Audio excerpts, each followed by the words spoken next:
Alright, in this video I'm just going to kind of show off the new PS2 that I just picked up. It's new to me. Of course, it's not brand new. It's been a long time since they've developed these. But I didn't want to pick up a Slim just because of some things. I did some research online where some of the fat models just had a little bit better emulation for the PS1. Granted, I can't think of very many PS1 games that I actually want to get. There's maybe like one or two. But anyway, my main focus was to be able to play PS2 games, PlayStation 2. Unfortunately, I've had a fat PS3, and I thought, for the years that I've had it, I thought it was a backwards compatible one. But I just recently did some investigating on it to see if it was backwards compatible. Unfortunately, it was not backwards compatible to PlayStation 2, and I had been collecting PlayStation 2 games too because, well, I mean, number one reason why is I feel like PlayStation 2 has a lot of really good games that I remember that were never really ported over to, for example, PC. Um, this is coming from my opinion and my viewpoint and what I focus as game-wise, genre-wise. Because on the PS3, for example, uh, like some of the main games that I actually got it for originally, and I actually was very blessed, and somebody just gave me the PS3, which was awesome back in college because I couldn't afford to get a console at that time. It was my main platform back then because I just didn't have anything else to play other than what I already had previously bought before that. But anyway, uh, I the only thing I played on PS3 really was GT 5, Gran Turismo 5, and well, I never really played Gran Turismo 6 months. That came out later, and I just never really got around to playing it. They're great games. They're fun racing simulator games. Um, but as far as like other games for the PS3, I mean, there were some good ones, like Infamous is great, but I just don't really want to go back and play it. The only other game that I actually enjoyed playing on the PlayStation was, of course, Skyrim, but that the PS3 version of Skyrim is literally like the worst version you could play. So I'm not going to jump back into the PS3 version of Skyrim. So I've been collecting some games that I remember from PlayStation 2 that I really loved and enjoyed. It's a really good platform just because of the fact it's retro. Yes, you can get a additional feature to where you can have internet capabilities, plug up an Ethernet cord to it.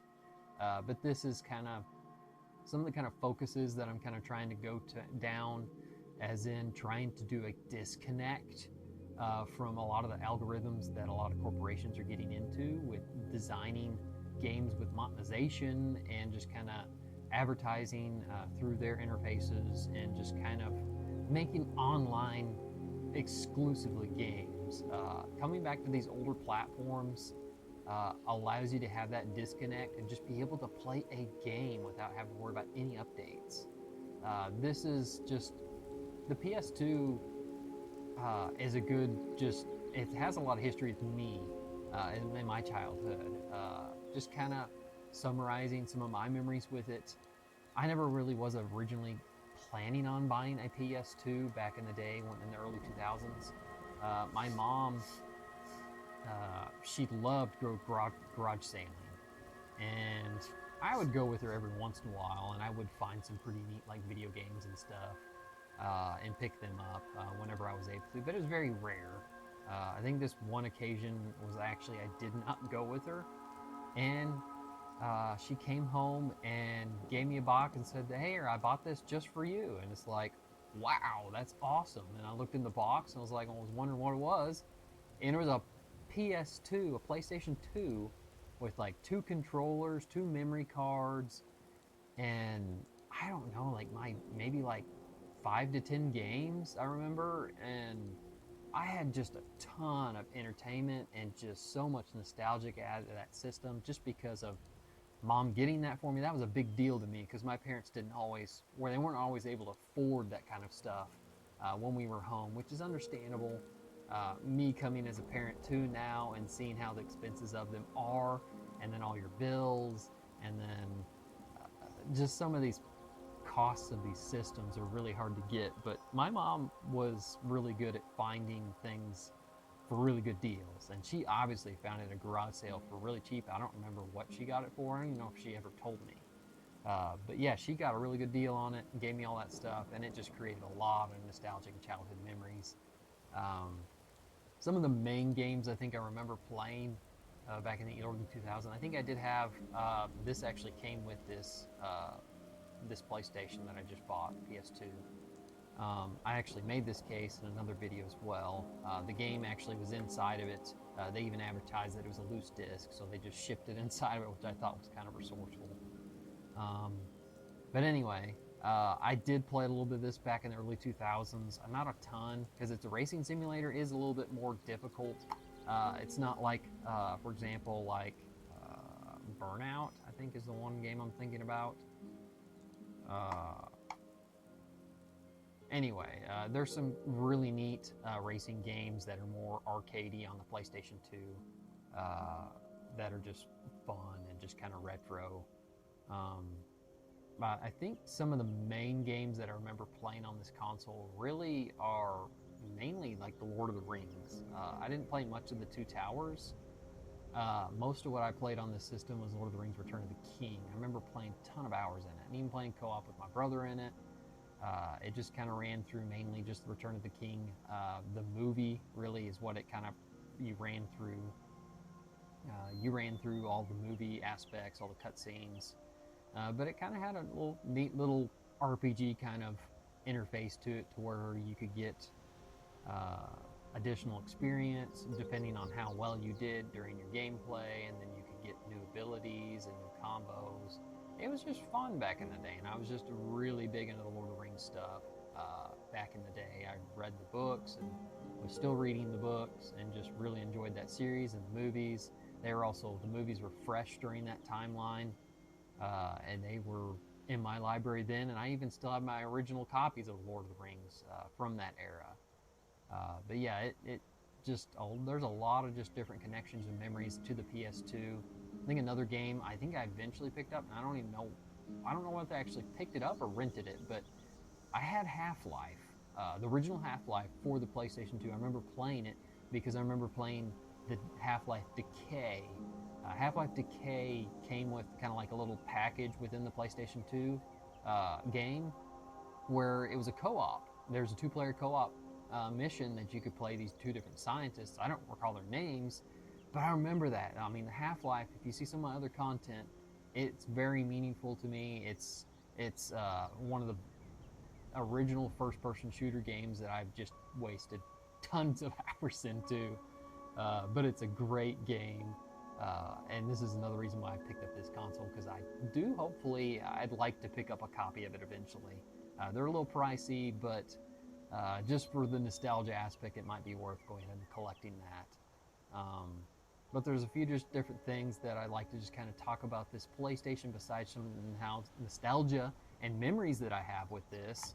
I'm just going to kind of go over really some of the stuff that mainly came with it first, and then I'll kind of go into some more nitty gritty on that. I did buy, this is an 8-bit Duo PlayStation 2 controller Bluetooth adapter. You can connect a bunch of different Bluetooth controllers. You can connect, I think, almost the majority of 8-bit Duos, most of their library of controllers that they have for sale. But I've actually used, this is my Xbox, I believe it's a Xbox X or XS. That's just one of the things I hate about Xbox. They don't know how to name stuff. It's just really irritating and hard to figure it out. But anyway, this is one of the newer controllers. I use it on my Xbox One, and it works perfectly fine on this thing. You can just connect it to this, and it plays so fluently. It's like it's made for it. The reason why I'm doing this is because, number one, I can utilize the controllers that I already have, especially if they already have Bluetooth capabilities. It's just, I don't like having multiple controllers and buying multiple controllers for different consoles. It's really a hassle. But this thing is a lifesaver because of the aspects. I can utilize this with this and my Xbox, of course, and even on PC. It just makes it really nice to be able to do that. And plus, I really prefer the Xbox format of controller. I grew up with it from the original Xbox, and I just love the platform, and they perfected it literally over the years. Xbox has perfected, I feel like, the controller. Just platform feel and weight, everything about it. It's great. I very much enjoy it. I think the only other control that I can think of offhand, which is actually pretty new, which would be Valve. I think they might have a pretty good interface and controller. They might be my next favorite. I haven't had hands-on, but I'd have to have hands-on to actually do an actual comparison. But anyway, at least in this moment, this is definitely my favorite type of controller, and it's great to be able to use it on my PS2 with this 8-bit Duo Bluetooth controller. I highly recommend it if you do have a PS2 and you don't like, well, the old-fashioned controllers where you got to plug in and you got a cord to deal with. But these also came with the this kit as well that I picked up. Picked it up for a really good deal, under $100 for 2 controllers. These are both Mad Cat wired controllers, you can see. But these I'll probably just hang on to because they're, well, just for the nostalgic purposes. I don't really think I'll need to use them because most of the time I'll probably use these. Depending on how much I use this, and if I start playing co-op with family or friends, I'll probably buy a second one of these so that we can be able to hook up 2 wireless controllers to my PlayStation 2. I'm also happy that it actually came with a memory card, because there's some, well, I actually might want to get one of these aftermarket ones you can actually hook up a micro SD to, and you can kind of manage and preserve your saves a little bit more. So I actually plugged this up, and it was maxed out, so I'll have to figure out how to clear it out. I have a feeling it's probably going to make me go through and delete each save data manually, which is annoying. I don't know if it has a format feature. That'll be kind of tedious. But anyway, I'll need to take care of that. But it's great that it came with a memory card, because I didn't have one. And it was neat that it also came with this game. I was super stoked about that. Since, if you recall, I remember that these were the days of, it gives you optical and it also gives you RCA, which was the most commonly used interface for this game. It plugs up here.